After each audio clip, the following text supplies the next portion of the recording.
ቢስሚላህ አልሐምዱሊላህ ሰላቱ ሰላም አላ ረሱሊላህ ሰለላሁ ዐለይሂ ወሰለም። ውድ የኑር ሚዲያ ቤተሰቦች ሰላም አለይኩም ወራህመቱላሂ ወበረካቱ። ህይወታችሁ ላይ እየገጠመ ያለውን ችግር፣ ፈተናዎች እስቲ ስም ስጡ ብትባሉ ምን አይነት ስም ነው የምትሰጡት?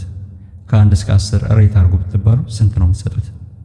አብዛኛውን ጊዜ ያለብን ችግር ያለንበት ችግር ያለንም እኛ እየተፈተንን ያለነው ፈተና ሌላ ሰው እየተፈተነ ያለ እስከማይመስለን ድረስ ነው የሚሆነው። ችግሩ ውስጥ ነው ግን ሌላ ሰው ስለዚህ ነገር ሲያወራ አሃ ይሄ የኔው ነው እያወራ ነው ከውስጤ እያወራ ነው የሚል ነገር ይመጣል። አንዳንዱ ተምሮ ጨርሶ ስራ ይዞ የያዘው ስራ ደሞዝ አለው። ደሞዙ ግን ከእጅ ወደ አፍ እንጂ ወዴት የማያንቀሳቅስ ሆነ። አንዳንዱ ደግሞ ከእጅ አፍ የማይደርስ እጅ ላይ የሚቀር ሆነ እዛው ባለበት።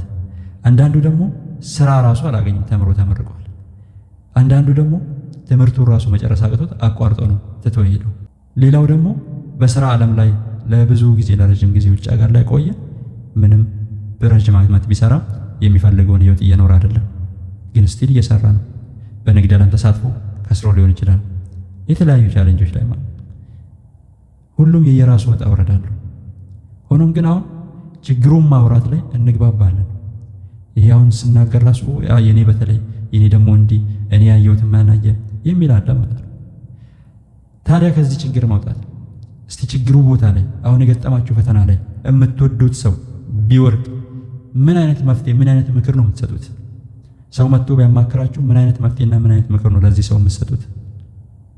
ያላችሁበትም ማለት ነው። ምክንያቱም ያለፋችሁበት ህይወት የሆነ ነገር አስተምሯችኋል። አንድ ሰው መኪና መንዳት ከሆነ ገና እየተለማመደ ያለ ሰው መኪናውን የሚነዳ ከዚህ ቀድሞ እንዲያርገው ቀለል አድርጎ ይናገራል። ግን እሱም መጀመሪያ ሲነዳ እንደዛው የተቸገረ ነበር። አሁን ፈተና የመሰሉን ነገራቶች ስናልፋቸው ለሌላው ለመናገር ቀላል ነው። ምክንያቱም ቻሌንጁን ያሳለፋችሁት ፈተና እንዴት ነው ያደረጋችሁ? አሁን የደረሳችሁበትን ጥንካሬ አሁን የደረሳችሁበትን ማንነት እንድታገኙ ነው ያደረጋችሁ። ታዲያ ስለ ችግሩ አሁን ማውራት መፍትሄ ይሆናል። አሁን በማንም ሰው ዘንድ ተቀባይነት ያለው ችግሮች የኑሮ ውድነት፣ የሰላም እጦት፣ የድህነት በቃ ሁሉም ጋር አክሴፕት የተደረገ አለ። አብዛኛው ጋር ማለት ነው። ድህነት ከሆነ ሀብታሙ አያውቀውም። እና ይህን ችግር ማውራት ምንድነው መፍትሄውን አያመጣውም። ስለዚህ አሁን ካላችሁበት ቻሌንጅ እስቲ ጥሩ ነገር የምትሉት ነገር ምንድነው? የምትማሩበት ይሄ ነገር ይሄን ሊያስተምረኝ ነው፣ ይሄን ተምሬ ነው ከዚህ ችግር ማለፍ ያለብኝ፣ ይሄንን ፈተና የመጣው ይሄንን ነገር ሊያስተምረኝ ነውና ቀጣይ ልጠቀምበት ብላችሁ የያዛችሁት ነገር ምንድነው?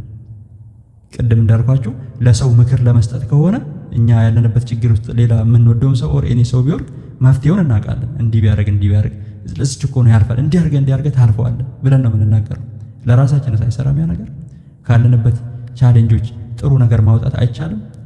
መፍትሄው ላይ ፎከስ ማድረግስ አይቻልም? ስለዚህ ከዛሬ ጀምራችሁ የምትወስዱት እርምጃ ምንድን ነው? ከዚህ ውስጥ ካሁን ጀምራችሁ ኦኬ ይሄ ችግሬ ነው፣ አዎ መፍትሄው ይሄ ነው ብላችሁ ከዛሬ ጀምራችሁ የምትወስዱት እርምጃ የምትጀምሩት ነገር። ምክንያቱም በህይወታችሁ ተጠያቂነት እናንተው ናችሁ። አብሮ መኖር ከሰው ጋር አለ፣ አብሮ መስራት አለ። ግን ቻሌንጅ ውስጥ ያላችሁ እናንተ ናችሁ። ውጭ ሀገር ሆናችሁ እየሰራችሁ ካላችሁ አገር ቤት ያለው ሰው አያውቅም እየሰራችሁ የሚለው እንጂ ምን እየሰራችሁ እዚህ ያለው ሰው ራሱ አብራችሁ የምትሰሩ ሰው ተመሳሳይ ስራ ላይ ካለ ሊያውቅ ይችላል። ግን ችግራችሁን you have to take a responsibility of your life። እናንተ ናችሁ ኃላፊነቱን እየወሰዳችሁ ያላችሁ፣ እናንተ ናችሁ ቻሌንጅ ውስጥ ያላችሁ ማለት ነው። ስለዚህ እዚህ ቻሌንጅ ውስጥ እኛ ልንማር የሚገባው ነገር ለወደፊት የሚጠቅመን ነገር ይሄ ሌቭል 1 ሆኖ ሌቭል 2 ላይ ለማለፍ ይሄንን ሊያስተምረኝ መጣ ብለን የምንወስደው ነገር ምንድነው? እሱ ላይ ፎከስ እናድርግ። ከዚህ ችግራችሁ የምትማሩት ነገር ምንድነው? ይሄን ለማሻሻል የምታደርጉት ነገር ምንድነው? ሊያስተምራችሁ የመጣ ነገርስ ምንድነው? ሁሉም ችግር ይፈታል መፍትሄ አይደለም። አስተምሯችሁ በቃ ችግር ሆኖ አስተምሯችሁ የሚያልፍ ስላለ ማለት ነው። ስለዚህ ምን አይነት ነገሮችን ተምረን ወደ ኔክስቱ ሌቭል እናልፋለን? ቼክ አውት መንገዶቹን እዩ፣ ምን አይነት አክሽን እንደምትወስዱ። ጀዛኩም ኸይር። ሰላም አለይኩም ወራህመቱላሂ ወበረካቱ።